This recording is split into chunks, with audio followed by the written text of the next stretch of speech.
El Departamento de Vinculación Estratégica, en colaboración con la Escuela de Periodismo de la Universidad de Santiago de Chile, presenta Súbete al conocimiento, conversaciones que construyen soluciones. Bienvenidos y bienvenidas a Súbete al conocimiento, el podcast del Departamento de Vinculación Estratégica de la Universidad de Santiago de Chile, en donde abordamos la contingencia con una mirada clara, técnica y mediada. Hoy día vamos a conversar sobre el escenario medioambiental y climático que enfrenta nuestro país para saber qué podemos hacer al respecto, desde dónde podemos conseguir información y considerando también algunas polémicas que han pasado en torno a la instalación del nuevo gobierno que ponen en entredicho desafíos medioambientales y algunas crisis sociales que se podrían desencadenar. Después de la instalación del gobierno de José Antonio Kast, se retiraron alrededor de 40 decretos medioambientales, en donde destacan particularmente algunos que tenían relación con la creación de parques nacionales para proteger terrenos y extensiones marinas, así también como certificaciones de gases de efecto invernadero y también nombrar los polémicos decretos de la protección de especies como la ranita de Darwin y el pingüino de Humboldt. Además, estamos en un escenario que ya lo retrata el último informe de la encuestadora Ipsos, que se hizo en 31 países, donde durante este año enfrenta que Chile ha retrocedido sustancialmente en la percepción de responsabilidad individual con respecto a la crisis climática, y eso nosotros lo podemos vincular con las últimas declaraciones de la ministra del Medio Ambiente, en donde relativiza la acción humana sobre el cambio climático. Para saber más sobre esto, quédate aquí desde los estudios de televisión de la Escuela de Periodismo vamos a intentar contestar. Y para eso, hoy día tenemos tremendos invitados e invitadas. Nos acompaña Dimitri Vitani, él es docente, es influencer, además tiene un máster en comunicación medioambiental y recientemente me enteré que también tienes un máster en docencia para la educación universitaria. Así que bienvenido, gracias por estar aquí con nosotros.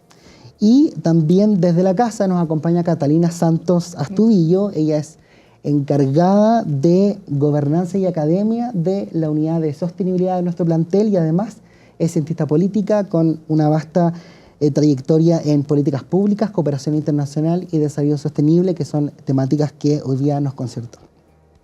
Y para comenzar, aprovechando que ambos vienen del mundo de la docencia, de las universidades, donde en el fondo se traspasa información y conocimiento, quería preguntarles a ambos cómo están viendo el escenario actual con respecto a cómo se están comunicando los desafíos medioambientales en esta suerte de escenario global, por no decirlo menos, donde se pone en entredicho justamente el cuidado medioambiental con el desarrollo muchas veces económicos de las naciones. Entonces, ¿cómo se está comunicando estas temáticas y qué acciones se pueden tomar para generar conciencia y acción al respecto? Quizás ahí partir contigo, Dimitri, que te he visto bien activo en redes sociales con la campaña de Greenpeace, por ejemplo. ¿Cómo tú ves estos desafíos de el comunicar estas temáticas que a veces pueden ser un poquito áridas? Hola a todos.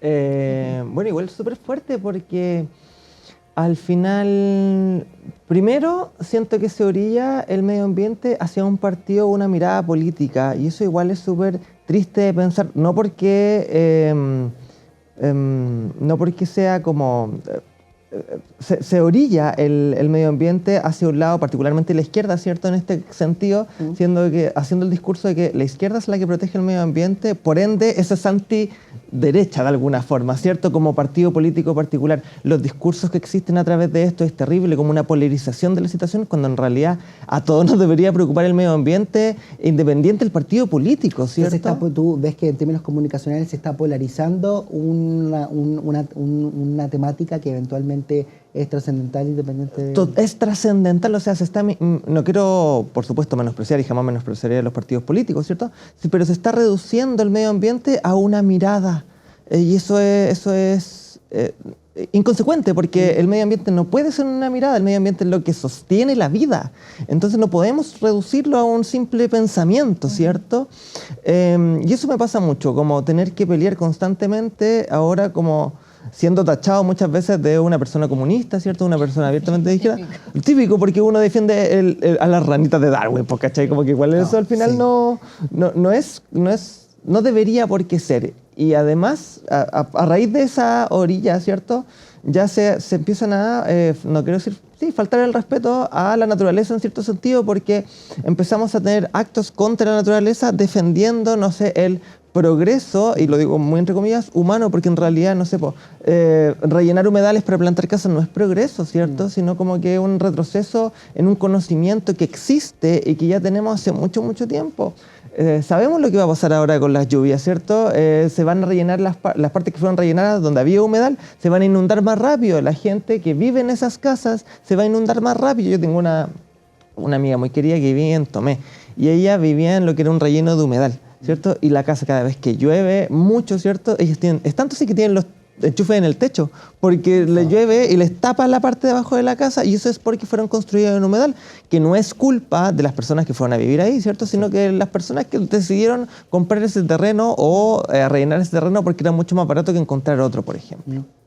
Y ahora, Catalina, con respecto a lo mismo, pensando también en las declaraciones de la ministra hace un par de semanas atrás, donde relativiza un poco la acción humana sobre el cambio climático y entendiendo que hay conceptos que suscitan cierta confusión cuando los declaran ciertas autoridades que tienen en el fondo que son discursos que se amplifican. Por ejemplo, sabemos que hoy día hay hay una confusión entre calentamiento global y cambio climático, y eso hace que eventualmente, démosle el beneficio de la duda a la ministra, que no se atreva a decir que efectivamente el cambio climático sí reconoce la acción humana.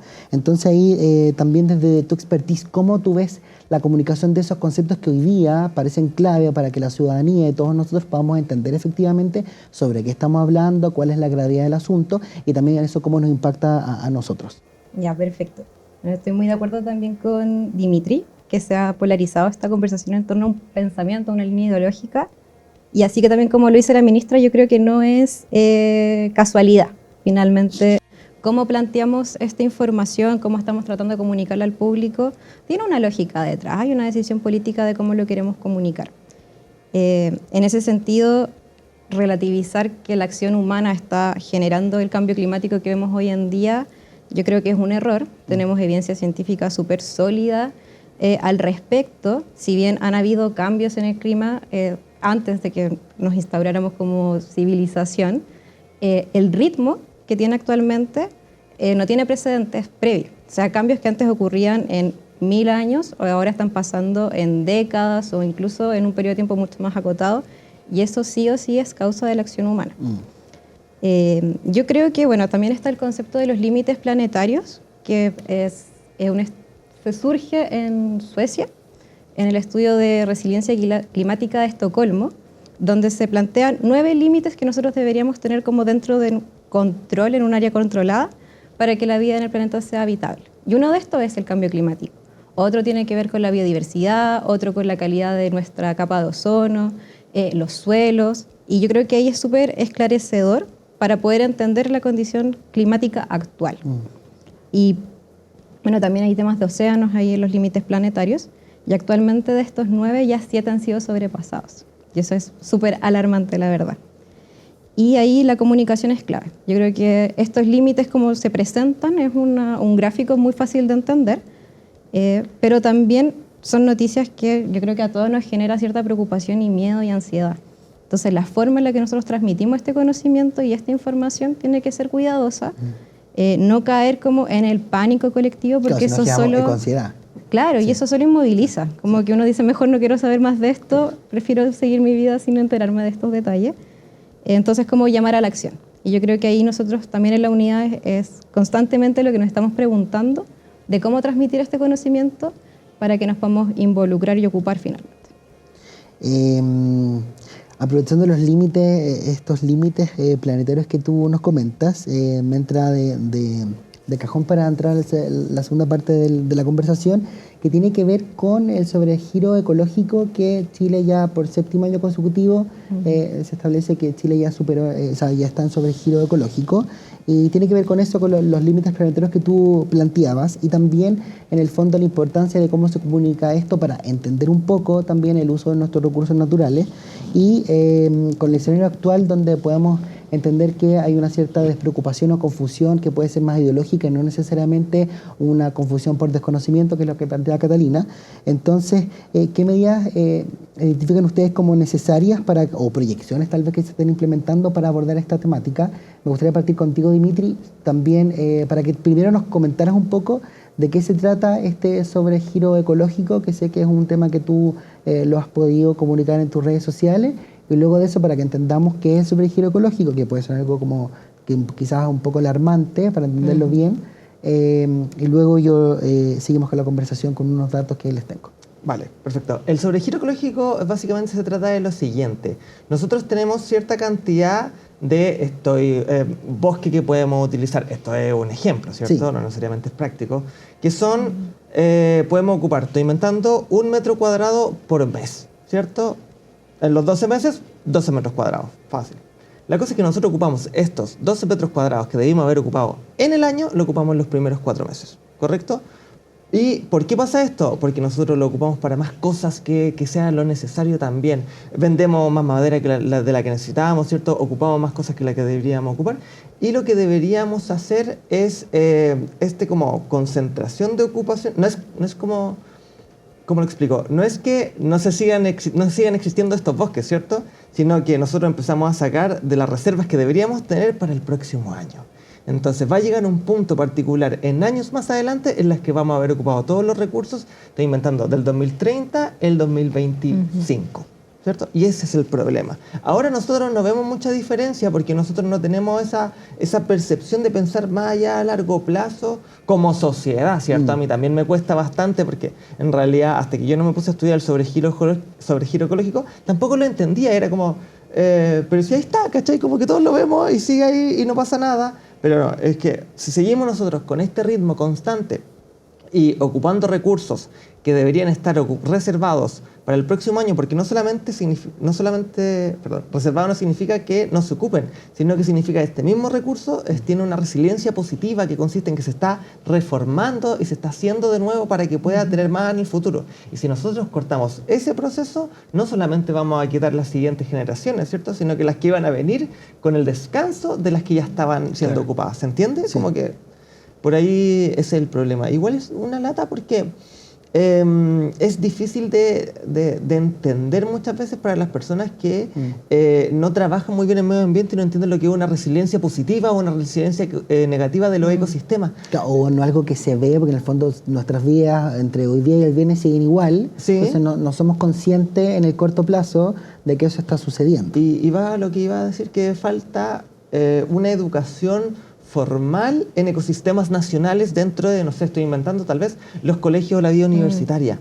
Porque nosotros aprendemos el ciclo del agua, el ciclo de la tierra, ¿cierto? El ciclo del nitrógeno, todo lo que tú queráis, pero nunca aprendemos el ciclo del medio ambiente chileno como tal, que es un ecosistema rico en su biodiversidad, rico en su diferencia también, y funciona de una forma distinta a los ecosistemas internacionales. Entonces, si nosotros, como país en general, tuviéramos un conocimiento medioambiental de nuestro territorio, conociendo nuestras especies, por ejemplo, o nuestra biodiversidad en general, entenderíamos sus ciclos y así podríamos ocupar, no tendríamos este sobregiro ecológico porque conoceríamos nuestros propios límites. Ahí con respecto al sobregiro ecológico, que en el fondo es clave, eso es lo que tú señalas de que tampoco damos el espacio para que, no sé, el bosque vuelva a crecer, por ejemplo, y generar para que las reservas se mantengan. Y en ese sentido quería destacar que el 8 de junio, por ejemplo, bueno, esto venía desde el verano, se detuvo a raíz de los incendios en la región del Biobío, en el sector de Penco específicamente, y hoy día, el mes pasado, se termina aprobando de forma unánime, se da luz verde un proyecto de explotación de tierras raras en las zonas siniestradas por los incendios. Hubo mucha crítica de parte de las comunidades también, justamente por la no regeneración de los bosques o que eventualmente hay intereses creados. Entonces ahí quizás, Catalina, ¿qué medidas desde la unidad de sostenibilidad, también desde tu experticia académica y profesional, qué medidas pueden avanzar para contemplar quizá otros espacios de participación, ver cómo las personas, la sociedad civil puede estar más informada con respecto a este tipo de ecosistemas medioambientales, lo que decía Dimitri, que en el fondo son súper disímiles entre unos y otros y tenemos que entender nuestro territorio para ver cómo podemos avanzar, cómo podemos presionar a las autoridades y cómo se comunica esto, que en el fondo uno podría decir como, pero está bien que estén estos proyectos porque generan trabajo y generan progreso, ¿no? Como en términos muy, muy sencillos del discurso. Entonces, ¿cómo ves esos desafíos de los impactos de evaluación ambiental, por ejemplo, desde una mirada más sostenible, que es lo que te convoca desde la unidad de sostenibilidad aquí de la universidad? Fue varias preguntas, Sí, Joaquín. ¿Viste la pregunta? No, anoté varias cosas, si se me olvida y tú me refuerzas. Ahí vamos sacando puntos nuevos. Igual quería hacer un punto antes, que claro, nosotros quizás aquí en la ciudad no vemos los efectos del cambio climático, pero yo creo que en regiones las personas sí lo están viviendo. O sea, el tema del agua en algunas zonas es bastante problemático, los incendios, lo que acabas de nombrar, las personas de esas localidades lo están viendo. Que comentabas tú de tu amiga que construyeron la casa ahí sobre los humedales, uno quizás no sabe cuándo, al momento de comprarla.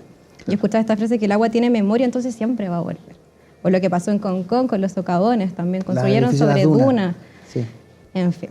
Y también Dimitri decía algo que nosotros en la unidad tratamos de promover, que es esta idea de que para poder cuidar algo primero tenemos que conocerlo y a partir de conocerlo lo vamos a querer y así lo vamos a cuidar.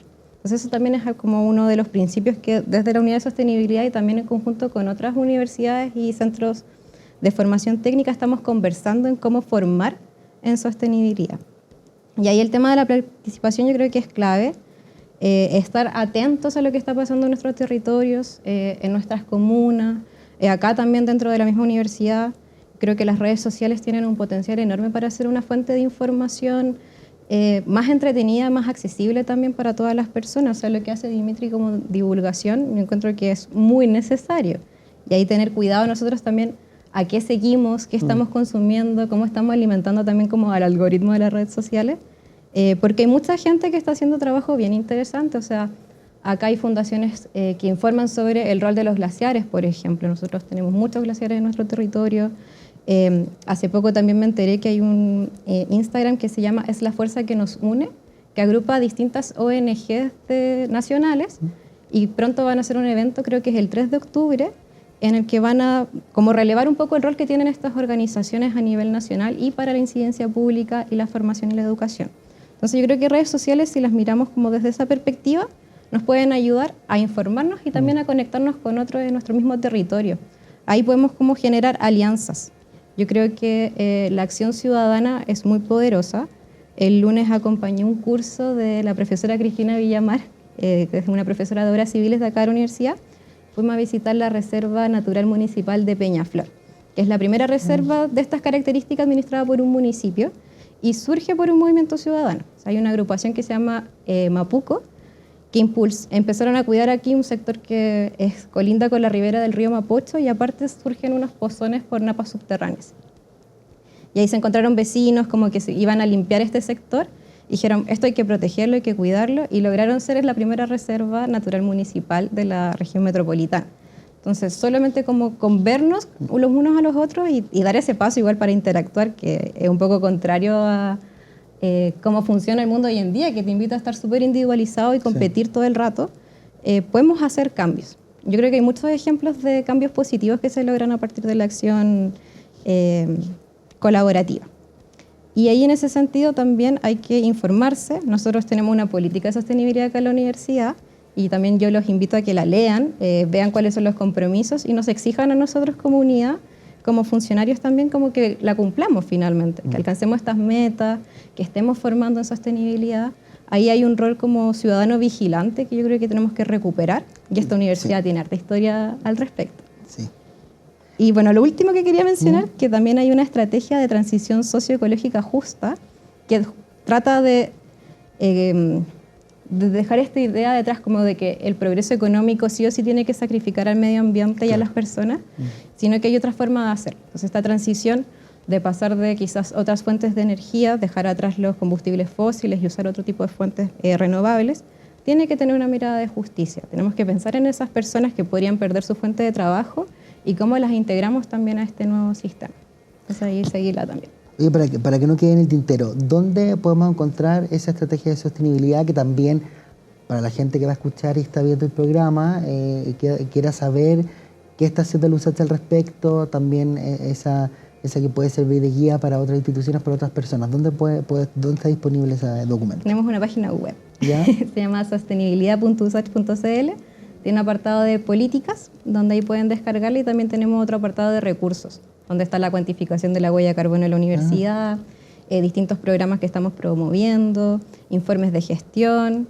Ahí está, hay harto material en la Súper, página. sí, porque puede servir de guía también para otras instituciones. De todas maneras. Y ahora, para pasar también a la acción, justamente tú ya lo dejaste bien encaminado, desde la USACH, desde el área de sostenibilidad, desde la unidad, perdón, están haciendo un sinfín de acciones, como nos comentaba Catalina, han hecho programas de liderazgo sostenible para estudiantes, y también desde tu vereda vi que eres parte de una de las campañas de Greenpeace, donde, por ejemplo, abordan el financiamiento de diversas organizaciones para poder presionar de forma independiente.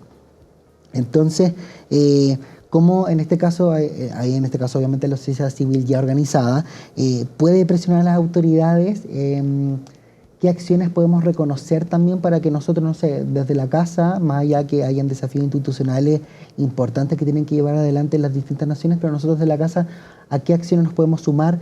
¿Cómo podemos ser parte del cambio a través, por ejemplo, de esta campaña de la que tú eres parte, o también de los programas que lidera la unidad de sostenibilidad? Y si tú nos puedas comentar un poco en qué consiste, por qué es importante apoyar este tipo de campaña. La estuve revisando y creo que no es una pregunta que nos hacemos comúnmente en la casa, desde dónde provienen los recursos o desde cómo la sociedad civil efectivamente puede participar y, en definitiva, conocer los territorios.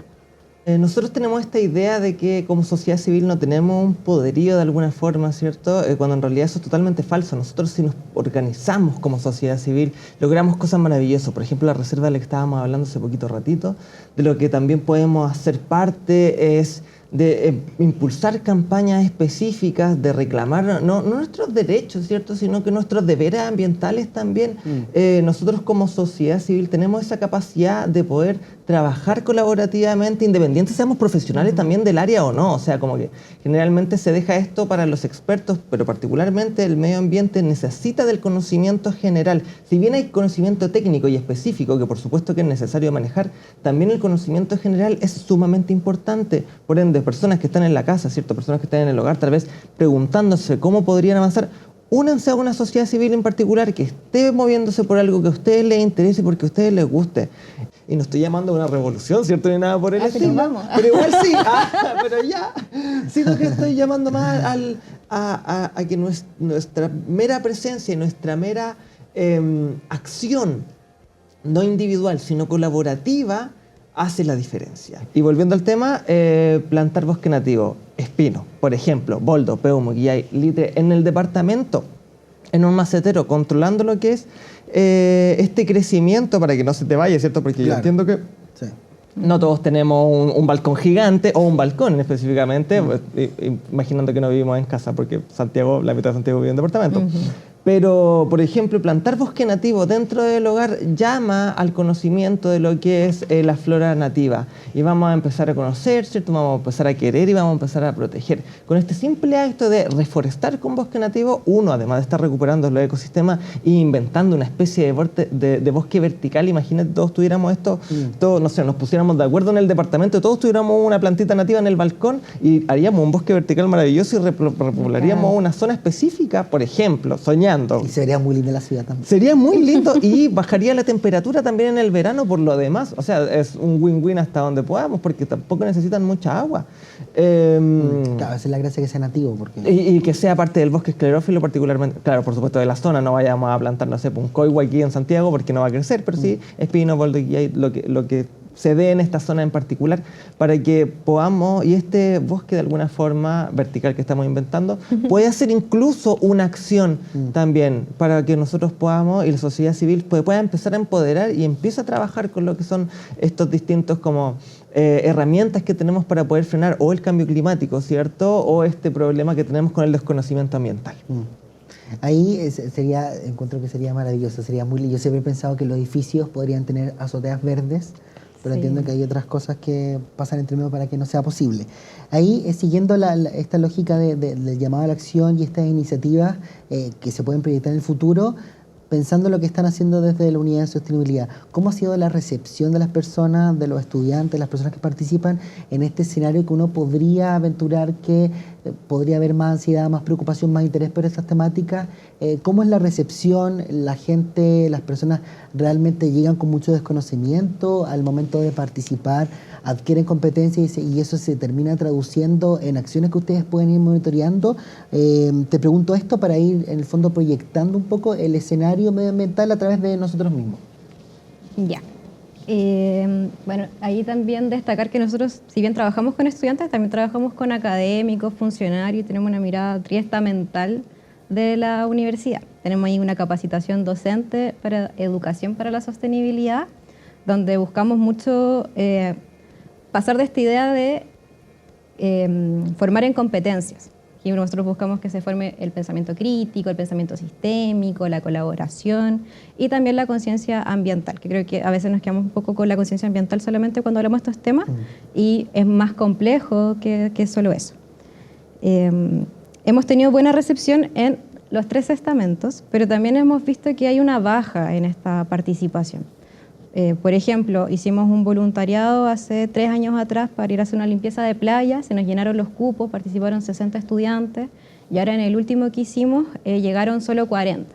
Entonces ahí vemos que igual han pasado cosas que quizás la gente ya no está tan interesada, que conversa muy bien con la encuesta que nos comentabas al inicio, en sumarse a este tipo de actividades. Como que quizás se está generando una especie de rechazo, no lo sé, estoy inventando. Claro, puede ser rechazo, puede ser en el fondo lo que yo hago no contribuye porque hay un montón que no lo hace. Frustración también, claro. Entonces lo vemos con preocupación y también hay tarea de nosotros reinventarnos de cómo convocar.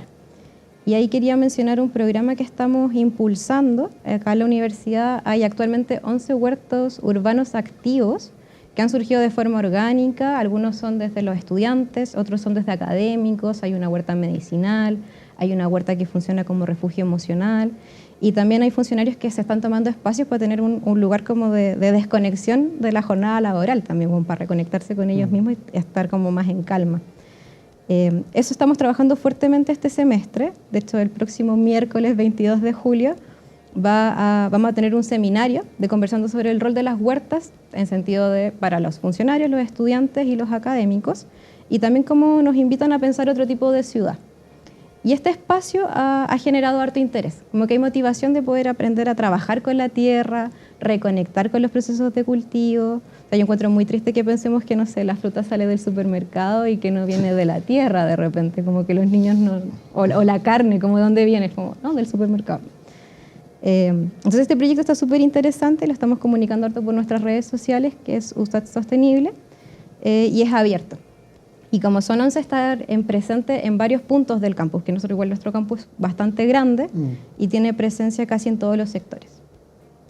Qué interesante igual, sobre todo lo de la fruta, no lo había pensado, claro, y en el fondo también eso te permite entender por qué están los vaivenes de los precios de la fruta y verdura con respecto a las heladas en los inviernos, porque en el fondo sale de alguna parte. Ahora para ir cerrando, me gustaría que pudiésemos aventurarnos alguna proyección, alguna reflexión en torno al escenario medioambiental que atraviesa el país y también desde la experticia de ustedes de seguir comunicando, seguir elaborando programas y como ambos vienen del mundo de las universidades, de la divulgación y del traspaso de competencias, también un llamado o quizás una suerte de guía de dónde nosotros podamos estar informados. Obviamente, eventualmente seguir tu perfil, que en el fondo tienes un rol divulgador bien importante y bien mediado, que también eso se agradece un montón. Esos 2 puntos, en el fondo, este escenario y esta como una suerte de mini guía para contribuir a la buena información. El escenario futuro tiene mucho que ver si es que seguimos polarizando el medio ambiente.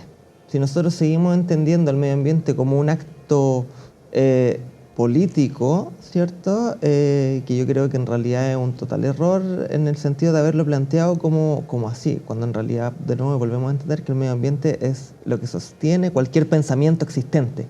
Es así de simple, no es al revés, no es que lo político sostenga el medio ambiente sostiene la vida. Y creo que eso es tajante de entender y tiene que ser importante, porque que nosotros estemos aquí respirando es gracias al medio ambiente y no gracias a un partido político cualquiera sea. Por ende, nosotros tenemos que, como país en este caso, entenderlo así. Si nosotros llegamos a entender el medio ambiente de esa forma, podemos tener un futuro maravilloso donde el ecosistema sea recuperado, ¿cierto? Y donde podamos hacer cosas, porque se tiende a pensar también que ya está todo perdido y está todo mal y nosotros nos vamos a morir, pero mañana, y las lluvias que prosiguen y prosiguieron, ¿cierto? Van a ser lo último que nos va a pasar en la Tierra, el arca de Noé, no sé, terremotos, todo, cuando en realidad eso es parte de conocer un poco tal vez la naturaleza y entender que lo que estamos haciendo y como sigue nuestro camino, tal vez deberíamos replantearnos cómo proseguir más adelante. Si esto vuelve a pasar, tal vez nosotros digamos, podríamos relacionar este cambio climático con tal vez esta práctica que estamos haciendo, podríamos, no sé, dejar de tirar agua, ¿cachai? Como dejar de lavarnos los dientes con el agua por ejemplo, una cosa tan mínima que en realidad es súper importante. Pero se tiende a pensar de que no hacemos nada porque ya está todo perdido. Y eso es mentira. O sea, nosotros tenemos el poder, tenemos la necesidad bastante grande también, y muchas personas, entre los que probablemente nos incluimos todos aquí presentes y los que nos están mirando, de cambiar algo.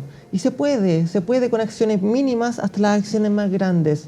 Y no pensar en quién está destruyendo, sino que pensar en quién está construyendo. Pensar en positivo. Pensar más en positivo, tener esta resiliencia positiva que marca los medio ambientes y los ecosistemas. Y empezar a informarse también en plataformas reales, ¿cierto? No sé, tengo una muy querida amiga que es Fauna para Chile, que en realidad la Isa es... ella empezó a vender figuritas 3D, impresas 3D de animales nativos, por ejemplo. Un acto tan, que uno dice un juguete, pero en realidad lo que ella está enseñando es biodiversidad a través de este acto. Es una seca, le mando un abrazo gigante por lo demás. Y a través de ella también trabaja con distintas personas y ha mencionado distintas plataformas en las que en realidad se sostiene un medio ambiente. Así muchas más también. No seguir tampoco a no quiero decir no seguir, pero replantearse seguir, ¿cierto? A las personas que pintan el mundo medioambiental sin una consecuencia. También eso es súper importante, porque el disfrute medioambiental es algo súper importante que todos tenemos que hacer, pero siempre pensando en que también tenemos una responsabilidad medioambiental. Una cosa tan chica, por ejemplo, no botar la fruta en el camino, ¿cierto?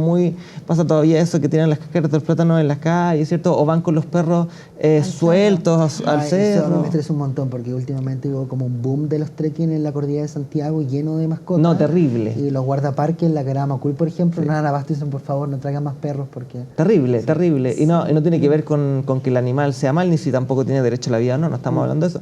Sino que no se corresponde llevar a animales introducidos, cualquiera sea, a una zona en donde en realidad es prístina, o se está tratando de conservar de forma prístina. Nosotros podemos ir tranquilamente porque de partida no botamos pelo, ¿cierto? Ni tampoco tenemos... Bueno, no me voy a sentar en esa... Me fui para otro lado, perdón, pero es súper importante de que tengamos en consideración de que si queremos llevar a nuestros perros a alguna parte, tenemos muchos parques dentro de Santiago en donde podemos hacerlos correr, donde podemos hacerlos saltar, donde podemos hacerlos jugar y así no interferir en la naturaleza. Sí. Gracias. No, también esa parte se vincula mucho con el tema de los deberes medioambientales, no solamente Total. O sea, en el fondo somos causantes de cosas, sean buenas o malas. Sí, y podemos evitar problemas. Por ejemplo, el hecho pequeño para nosotros tal vez de no llevar a los perros a los cerros, y si ya los vaya a llevar y no me vaya a hacer caso también, por favor con correa corta. Claro. ¿Cachai? Si ya no lo vaya a hacer, porque yo tal vez no tengo esa potestad para prohibírtelo, sí empieza a mitigar tu impacto de a poco. Primero, correa corta, y después de que la correa corta y ves que el perro tal vez no lo pasa también, ya no llevarlo. Claro. Y así va de a poquito mitigando tu propio impacto. Sí, no, y entender que no se pueden llevar no porque uno no los quiera, sino porque pueden transmitir enfermedades. Al orinar van a asustar a la otra fauna que está ahí presente y se van a ir, que es el refugio que tienen y ya no va a ser seguro para ellos. Entonces, entender que ese es el porqué. No es porque no nos gustan los perritos ni nada. Ni porque seamos asesinos de perros por lo demás. No, jamás. Jamás. Siempre, una vez cuando empezó a salir el tema de la leche, ahorita no sé si se acuerdan, pero era para controlar la población de perros foráneos y asilvestrados que estaban como cazando pumas y huemules, y la gente en el centro le estaba colocando flores a los perros, en los perros callejeros, y era como... Este no, no estamos hablando de este perro, no se trata de eso. Sí, como, no y a raíz de eso han pasado cosas, por ejemplo, que hayan muerto 3 personas por ataques de perro en San Pedro de Atacama en estos 2 años. Sí. ¿Cachai? Sí, Es como mucho ya, po. Sí. De hecho, estaba en debate en el Congreso justamente cómo se avanzaba la medida o no. Sí, y el problema, yo sé que nos fuimos para otro lado, No, está disculpa. súper. El problema con eso es la forma en la que se hace, porque sí matan animales. ¿Viste? Las personas que viven en esta zona los matan de una forma cruel, terrible, los vemos colgados, los encontramos desmembrados, una cosa Oh, qué muy heavy. inhumana, terrible, en donde podemos en realidad hacerlo de una forma más humanitaria, se llama eutanasia humanitaria, de hecho como el concepto que se quiere utilizar, para evitar ese sufrimiento final, o sea, como igual es como, si se está haciendo y se hace súper mal, la gente mata a estos animales, estos perros, estos gatos, ¿cierto? Sí. Con arponazos, con escopetazos, y los de repente los dejan vivos, una cosa tremendamente mala, y podemos evitar ese sufrimiento totalmente grande, ¿cachai? Como legislando la situación. Sí. Bueno, esperemos que ese proyecto llegue a puerto, en verdad, hay Total. comunidades ahí aportando Y por los al perritos. debate y comunicar bien en el fondo cuáles son los casos y el porqué, que el porqué justamente es cuidar justamente un ecosistema. Sí. Exacto. Catalina, ahí también tu reflexión en torno al escenario medioambiental y sostenible del país y también en el fondo si se van a seguir haciendo nuevas acciones de parte de la unidad de sostenibilidad con respecto a la buena percepción y recepción de estos programas de parte de los estudiantes, las comunidades, quizá el escenario, uno podría pensar en un escenario a corto plazo en estos casi 4 años de gobierno que quedan, por ejemplo, pensando en cómo las políticas públicas pueden impactar en este escenario medioambiental chileno. Sí, ahí estamos buscando cómo comunicar, ampliar más nuestros programas. Bueno, como te comentaba, la capacitación docente es algo que vamos a estar dando ya todos los semestres y estamos en alianza también con el Departamento de Innovación Educativa de la universidad. Y a través de los docentes llegar a los estudiantes, que eso tiene un potencial de impacto muy alto, Si finalmente. los estudiantes son embajadores en sus casas. Exacto. En su territorio. Seguir fortaleciendo este programa de estudiantes promotores de la sostenibilidad. Estamos pensando hacer una escuela eventualmente. Estamos en alianzas también con el programa de liderazgo para la sustentabilidad que está haciendo la Universidad Católica. Hay 4 estudiantes que fueron becados en ese programa por nosotros para que puedan traer ese conocimiento que está haciendo esta otra universidad y ver cómo podemos adaptarlo, aprender de él para implementarlo acá. Trabajamos también con la Red Campus Sostenible, que ahí también es una fuente de información que podemos seguir, donde estamos todas o gran parte de las instituciones de educación superior conectadas y nos reunimos 3 veces al año para conversar estos temas y ver cómo seguir avanzando de forma colaborativa.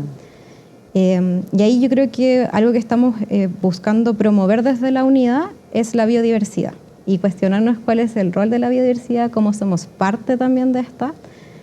Nosotros aquí en el campus tenemos 3 bosques miyawakis también, donde hay especies nativas, invitamos a que los conozcan, estamos haciendo estudios de también cómo impactan. Que eso fue una iniciativa con el gobierno regional que están implantados en el frontis del planetario, dentro del campus. Son 3 hasta el tercero.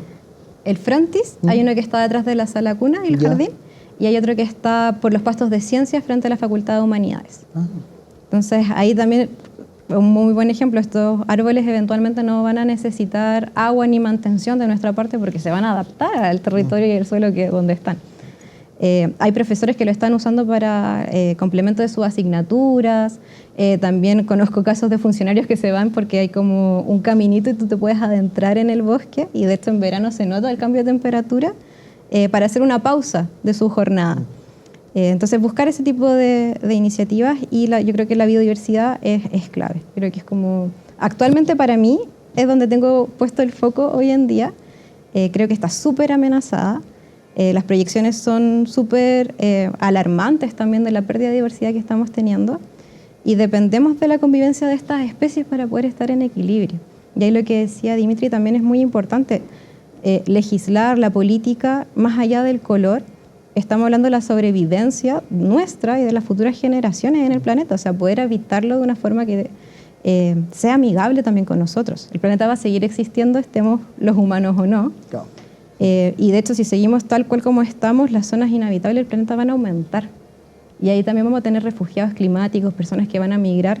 Y ahí también estar atentos de por qué en América Latina los gobiernos que están actualmente tienen un discurso anti-inmigración tan potente. Claro. Como estarán preparando como para cerrar las fronteras antes de que lleguen estos refugiados climáticos.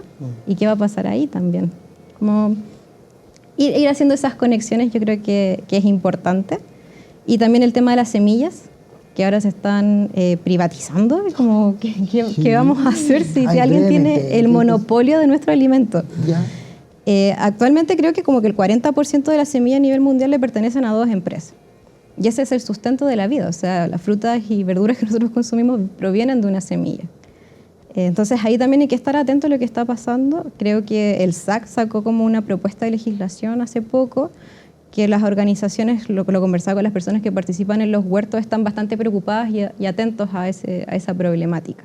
Ahí no tengo más información al respecto, pero creo que hay que revisarla, investigarla y ver cómo la podemos cuidar. Y ahí sí tengo un dato, que hay una Carla Mellao, si no me equivoco, una mujer mapuche que está haciendo bancos de semillas en el sur. Entonces ahí también ver cómo podemos aportar este tipo de proyectos para resguardar este patrimonio botánico finalmente que tenemos en el país. Muchas gracias, Catalina, gracias, Dimitri, por acompañarnos en este capítulo sobre esta conversación sobre los desafíos medioambientales que enfrenta el país y también la necesidad y la importancia de cómo comunicarlo y cómo pasar a la acción, sobre todo resguardando las fuentes y las fuentes de información y de participación. Así que muchas gracias. Así que si les gustó este capítulo, pueden compartirlo y pueden estar atentos también a los capítulos que van a venir, que aquí desde los estudios de televisión de la Escuela de Periodismo vamos a intentar plantear otra conversación técnica, clara y mediada. Ahora también, si quieren tener otros insumos sobre aspectos medioambientales, tenemos un concurso para todos quienes nos están escuchando y nos están viendo. Pueden compartir el video etiquetando en redes sociales a @cambalachusach. ¿Qué es Cambalachusach? Es una revista de divulgación científica para un público infanto-juvenil y también para un público que está interesado en aspectos científicos. Particularmente vamos a regalar la número 7 sobre el continente antártico, las cuestiones medioambientales que se vinculan con ese continente, la edición número 8 sobre el flora y cambio climático, la importancia de la resiliencia también de la vegetación nativa, la edición número 9 sobre el cuidado de los océanos y la edición número 6 sobre sostenibilidad, usos conscientes del agua. Así que atentos, pueden compartir esta historia etiquetando a Cambalache y una de esas ediciones puede ser tuya. Así que nos volvemos a encontrar en otro capítulo aquí en la Escuela de Periodismo. Súbete al conocimiento. Conversaciones que construyen soluciones.